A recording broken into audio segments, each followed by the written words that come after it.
চলো এবার 3:30 কথাটা বলতেই হবে। Good morning and welcome back to my channel. আশা করি সবাই ভালো আছেন এবং সুস্থ আছেন, আমরাও ভালো আছি। তো আজকের ব্লগটা এখন থেকে স্টার্ট করছি। এখন ঘড়ির কাটা হচ্ছে 11টার ঘরে, আর আজকে হচ্ছে শুক্রবার। আজকে শেষ হচ্ছে স্কুল আমার ছেলের। শেষ স্কুল বলতে দুদিন ছুটি আছে, শনিবার আর রবিবার ছুটি, তো সেই কারণেই বললাম শেষ স্কুল। তো চলুন এইসবের ছেলেকে স্কুল থেকে নিয়ে আসলাম, নিয়ে এসে ঘরে ঢুকছে। আমি ভাবলাম ব্লগটা স্টার্ট করি, চলুন দিনটা স্টার্ট করে আজকে এই ব্লগটা আপনাদের কি। হ্যাঁ মিনি জেঠু এসেছিলো, চলো তুমি ছেড়ে নেবে, চলো তারপরে জানলাগুলো খুলে দেবো। এই দরজা বন্ধ করেছে, জামাগুলো ছেড়ে তারপরে জানলাটা খুলবো। এতক্ষণ আকাশে রোদ ছিল, একদম চড়া রোদ ছিল। আর যখনই স্কুল থেকে বেরিয়ে নিয়ে আসছে তখনই মেঘ করে এসেছে, দেখুন কালো মেঘ করে এসেছে। আমি ভাবছি যে এই রোদ্দুর দেখে ছাতা নিয়ে গেলাম না, আর বৃষ্টিতে ভিজে না আসতে আসে, এটাকে ভেজাতে চাইছি না, তো ভয়ে এলাম আর কি, তাড়াহুড়ো করে। ও বলছে বাবার দোকানে যাবে, যে শুক্রবার বাবার দোকানে যাওয়ার কথা, কিন্তু যে বাবার দোকানে নিয়ে যায়নি, কারণ বৃষ্টি এসে বলে আমি ছাতা নিয়ে যাইনি, তো সেই কারণে এই যে ফুলপুরে কিনেছে, এই আমরা দেখাচ্ছে, আমি দেখিয়ে দিচ্ছি। চলুন ওকে ছাড়িয়ে দিই, তারপরে আপনাদের সঙ্গে কথা। ছেলের ডালিয়া হয়ে গেছে, ছেলেকে ডালিয়া খাইয়ে দিই। সব ভোটের জন্য আসছে না, কেন আসছে জানি না, লোক আসছে ওই জন্য গায়ে অন্যটা নিয়ে। ছেলের ডালিয়া বাইরে কি জানি কিসের মিছিল বেরিয়েছে, আসছে বাড়ি বাড়ি, ওই জন্য পাশের বাড়িতে এসেছে বলে আমি আবার গায়ে অন্যটা নিয়ে নিলাম দেখতে পেয়ে। ছেলের ডালিয়া, চলুন ডালিয়া খাইয়ে দিই। আমার জন্য আসার সময় একটু পরোটা কিনে নিয়ে এসেছি, পরোটা খাবো আজকে। এই সামনের ওই যেখান থেকে আর কি মোগলাই এগরোল কিনি, ওইখান থেকে। ভালো করেছো, ফেলে দাও ডাস্টবিনে, সেখান থেকে আর কি কিনেছি। চলুন খেয়ে নিই, খিদেও পেয়ে গেছে।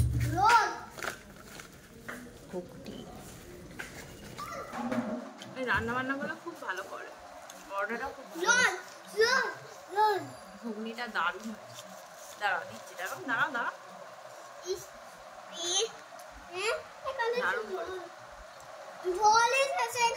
এই সবে চান টান করে এলাম, আমার রান্না বান্না অনেকক্ষণ আগেই কমপ্লিট হয়ে গেছে।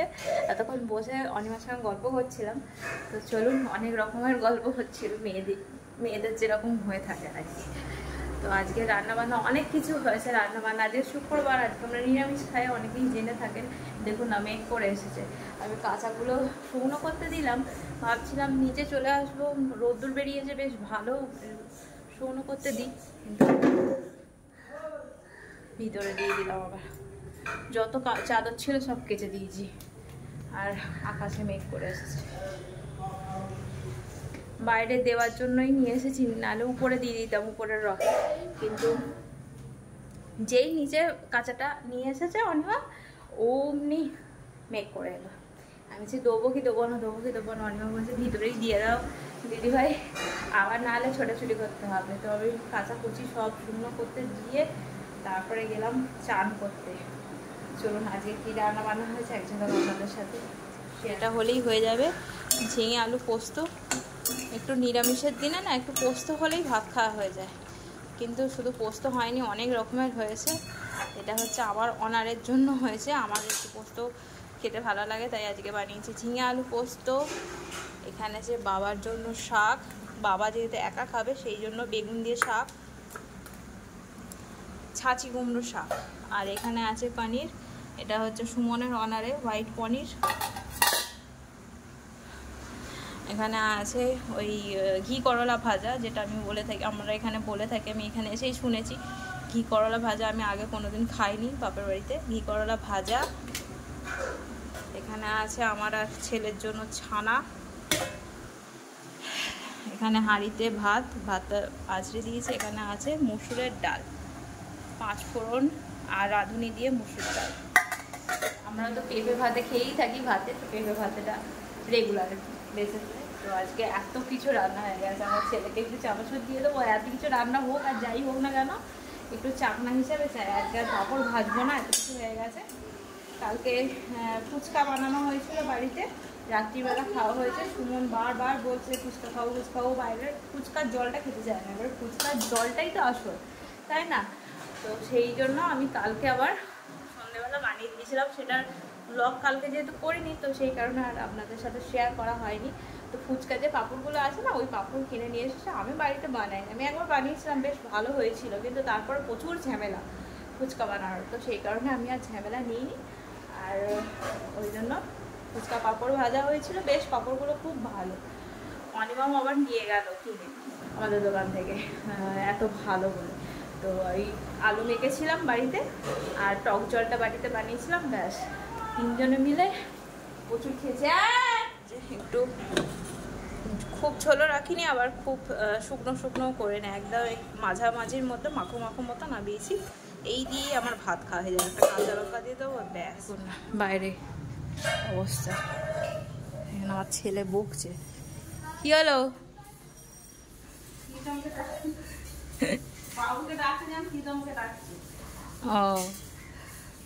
জামা কাপড়ে বৃষ্টির জল পড়লে সেই জামা কাপড়ে ব্যবহার করতে নেই, আবার কাচতে হয়। আমার মাকে তাই দেখেছি, বৃষ্টির জল পড়লে আবার সেটা আবার কাচতে দেবে। চলুন একটু সিঁদুর ফিঁদুর পরি, গত কদিন ধরে সিঁদুর পরা হয়নি। চলুন চলুন সিঁদুরটা পরে নি। সিঁদুর ছাড়া বিবাহিত মেয়েদের মুখ মানায় না, তাই না? অনেকেই সিঁদুর পরে না স্টাইল দেওয়ার জন্য, কিন্তু আমি যতই স্টাইলিস্ট জামা পরি না কেন, সিঁদুরটা আমার মাথায় থাকবেই।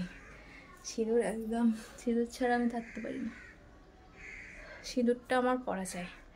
আমিও একটু ওয়েস্টার্ন ড্রেস পরতে ভালোবাসি, বিয়ের পর থেকেই পরি এখানে এসে, আমার কোনো বাধ্যকতা শ্বশুরবাড়িতে নেই। আমার শ্বশুর একটু রাগারাগি করতো প্রথম, তারপর আর কিছু বলে না। আমার শাশুড়ি যেহেতু কিছু বলেনি, ওই জন্য শ্বশুরও আর প্রথম একটু রাগরাগি করতো, তারপর থেকে আর কিছু বলেনি। কিন্তু আমার সিঁদুর মাথাতে থাকতো, যতই ওয়েস্টার্ন জামা কাপড় পরি না কেন, সিঁদুর মাথাতে থাকবে না। বাবু মশাই জুতো পরে এদিক ওদিক করছে, চানটা করিয়ে দিই চ। এটা কার বস্তা রে? চ চানটা করিয়ে দিই।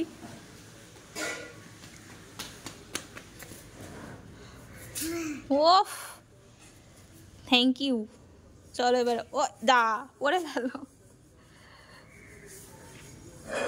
দাও দাও, সব ভিডিও, সব শর্টস ভিডিওগুলো দেখে ইউটিউবে, সব দেখে শিখেছে। বাবা কোনোদিন এরকম করে ফুল দেয়নি, সব শর্টস ভিডিওগুলো দেখে না, ও তো সব এসব দেখেছে। আর এখনকার দিনে ছেলে মেয়েরা খুব পাগল, বাবা কোনোদিন এসব করেনি। আপনারা ভাববেন না যে ওর বাবা হয়তো এরকম করেছে, ওর সামনে সেই জায়গায় শিখেছে। বাবা ও খুব এইসব ব্যাপারে খুব একদম স্ট্রিক্ট, আর এমনিতেও কোনোদিন ওরকম করেনি, সব ভিডিওতে দেখে শিখেছে। প্লিজ হয়ে গেল, এখনো জামা কাপড় গোছানো বাকি আছে, এক রাত জামা কাপড় পরে আছে, সব কাঁচা হয়েছে, গোছানো হয়নি। এগুলো মা করে, মানে মা গুছিয়ে দেয়, কিন্তু মা নেই তো আমাকেই করতে হবে টুকটাক করে। শাশুড়ি মা থাকলে শাশুড়ি মা এখানে বসে বসে টুকটাক করে গুছিয়ে দেয়। শ্বশুর মশাই মনে হয় ঠান্ডা লেগেছে, যেন পাখাটা কমিয়ে দিয়েছে। ঘরে এখন মা নেই বলে বাবা থাকে, সকালের দিকে শুয়ে থাকে বা বসে থাকে। এটা ডাকছি, দেখুন 1:40 হয়ে গেছে, চান করাবো, আসবেই না। আর বাবা এসে বকবে আমাকেই বকবে। নিজের ছেলে কি করেছে সেটা দেখে জিমনাস্টিক করছে। আরে রে লেগে যাবে। ঠাকুমা কই? ঠাকুমা আরে বাইরেটা একদম কালো করে এসেছে। আবার সুমনকে বললাম, দেখো এগুলো চাদরগুলো শুকনো হয়েছে কিনা, তুলে নিয়ে এসে, বাকিগুলো আমি তুলে নিই। একদম কালো করে একদম সবে এখন 3:30ও এখনো বাজেনি, 3:18 এরকম বাজে। এই সময় বৃষ্টি হলে, দুপুরের দিকে বৃষ্টি হলে ভালো, তাই না? দুপুরের দিকে সবাই যে যার বাড়ি চলে যায়, দোকান খোলার ব্যাপার থাকে না, দোকানও বন্ধ থাকে সবার। তো দুপুর দিকে বৃষ্টি হয়ে গেলে বিকালবেলাটা ঠান্ডা ঠান্ডা হয়ে যাবে, যে যা বাজারে বেরোবে, যে যার কাজে যাবে। আর অফিসের মানুষরা তো অফিসেই থাকে, বিকালের দিকে ছেড়ে গেলে সব যে যার বাড়ি চলে আসবে, বিকালের দিকে অসুবিধা নেই। দুপুরের দিকে বৃষ্টিটা হলে বেশ ভালো লাগে, তখন কাজও থাকে না কারোর, সব যে যার বাড়িতে থাকে, যে যার অফিসে থাকে, আর ওই সন্ধেবেলার দিকে বৃষ্টিটা হলে পুরো মার্কেটটাই নষ্ট হয়ে যায়। যারা বাড়িতে আসে তাদেরও কষ্ট, মানে চাকরি কাজে যারা যায় তাদেরও কষ্ট আসতে, বৃষ্টিতে ভিজে ভিজে আসা। আর যাদের দোকানপাট পত্র তাদেরও অসুবিধা, তাদের ওই দোকানে বসে থাকা হাঁ করে। কেউ বৃষ্টিতে না বেরোতে পারলে কি করে খদ্দের হবে? খদ্দেররা কি আর আসতে পারে বৃষ্টিতে ভিজে ভিজে? তো এই হচ্ছে ব্যাপার। চলুন একটু শুয়ে হঠাৎ করে বৃষ্টি এসে গেল। চলো এইদিকে জামা, উল্টো জামা তো কাছে উল্টো দিকে যাওয়া পরে দিয়েছি, পিছনেরটা সামনে পরিয়ে দিয়েছি, সামনেরটা পিছন দিকে চলে গেছে। যা, বাবা তো শুয়ে পড়লো, তুই এখানে কি করছিস? এক্ষুনি মেঘ ডাকবে, আমি গুছিয়ে ফেলবো নাকি? চলো ঘুম থেকে উঠে, ওই দেখুন কি সুন্দর গুছিয়েছে আমার ছেলে। আরে ওই জামাটা পরতে হবে, ওইটা জামাটা গোছাতে হবে না, ওটা পরতে হবে। খালি গায়ে থাকবি তুই? এইগুলো গোছাতে হবে তো। আর জামাগুলো গোছাতে বলেছে, ও গুছিয়ে রাখছে। ওর নিজে যে জামাটা পরে আছে সেই জামাটা খুলে গুছিয়ে রাখছে। মাথার গন্ডগোল হয়ে আছে। চলুন দরজাগুলো দিয়ে দিই।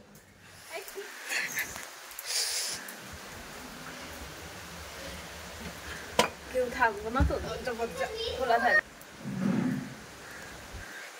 তখন আমরা ঘরে শুয়ে পড়বো, তো ওই জন্য দরজাটা দিয়ে দিলাম। মা নাহলে জেগে থাকলে এখানে দরজাটা খুলে বসে থাকে, মা নেই তো ওই জন্য দিয়ে দিলাম। আমরা নিশ্চিন্তে শুতে পারবো। আর এই দরজাটা খোলা থাকলে এখন দুপুরবেলা, এখন যে দিনকাল খারাপ, কে ঘরের মধ্যে ঢুকে পড়বে তার নেই ঠিক। হ্যাঁ বাবা, তুমি তো দাওনি, ঘরের মধ্যে কে ঢুকে পড়বে না পড়বে, ওই জন্য খিলটা দিয়ে দিই দুপুরবেলা। Good evening everyone. এখন ঘড়ির কাটা হচ্ছে 7:30 ঘরে। তো এখন বানাচ্ছি ছেলের জন্য ম্যাগি। আজকে যেহেতু শুক্রবার, কালকে ছুটি, তো আজকে ম্যাগি খাবে বলে বায়না করছে। অনেকদিন আগেই আনানো হয়েছে, ম্যাগি খাবে বলে বায়না করছিল, কিন্তু আমি দিইনি। স্কুল চলাকালীন আমি এসব উল্টোপাল্টা খাবার একটু কমই দিই। তো আজকে যেহেতু ছুটি, আজকে আর বলানো যাচ্ছে না, আজকে দিতেই হবে। তো ম্যাগিটাই খাইয়ে পড়তে বসাবো। রুটির যেহেতু ঝামেলা কম আছে, রুটির অতটা ঝামেলা নেই। রুটি ফুটি করে নিয়ে তারপরে ওই যে দেখালাম পাহাড়, সোফার মধ্যে কাপড়ের পাহাড়, ওই কাপড়গুলো দুটো ম্যাগি, একটা আমি খাবো। চলো গরম জল বসিয়ে দিয়েছি, ম্যাগিগুলো দিয়ে দিই, দিয়ে ম্যাগিটা হোক। তারপরে সুমন আসলে গ্যাসের কথাটা বলতেই হবে, নাহলে কি এখন কোন সময় কি বিপদ আসে বলুন তো। হ্যাঁ, ফোন তো দিচ্ছি, ফোন নেওয়ার জন্য দাঁড়িয়ে আছে, দেখুন না, পড়াশোনার নাম নেই, ফোন নেবে। তখন আর জামা কাপড়গুলো গোছাবো বলে আর গোছানো হয়নি, এটা ওটা কাজ করতে করতে ভুলে গেছিলাম। এখন গুছিয়ে রাখলাম। ছেলের জামাগুলো ছেলের জায়গা, আমাদের জামাগুলো আমাদের জায়গা, সুমনের জামাগুলো এই ঘরেই রেখেছি সোফাতে গুছিয়ে। ওর কালকে দরকার পড়লে, যেটা দরকার পড়বে। এই দেখুন আমার ছেলে গুছিয়েছে, এই জামাগুলো আমার ছেলে গুছিয়েছে। জামাটা খোল, অন্য জামা একটা পরিয়ে দিই। এই জামাগুলো আমার ছেলে গুছিয়েছে, নিজেরগুলো। আর একটা জামা পরে চেঞ্জ করি, ওটা এগুলো সব, এই নিজের জামাগুলো সব ও গুছিয়েছে, চাদরগুলো আমি। আর এখানে জামা রাখার জায়গা নেই, কি আর বলবো আপনাদের, দেখুন কি অবস্থা, ঠেসে ঠুসে তারা ঢোকাই, একাতে হবে না। চলুন বন্ধুরা, আজকের ব্লগটা এখান পর্যন্তই। তো আজকে অত তাড়াতাড়ি নেই, কারণ কালকে ছেলের ছুটি, কালকে হচ্ছে স্যাটারডে সানডে ছুটি থাকে। তো ওই জন্য তাড়াহুড়ো নেই। এখন ঘড়ির কাটা ওই 11:30 দিকে যেতে চললো, কিন্তু এখনও পর্যন্ত আমরা উপরে যেতে পারিনি। অন্যদিন 11টার সময় উপরে চলে যাই, শুতে শুতে যদিও বা 12টাই হয়ে যায়, ঘুম আসতে 12টাই বেঁচে যায়, কিন্তু তবুও তাড়াতাড়ি শুয়ে পড়া হয়।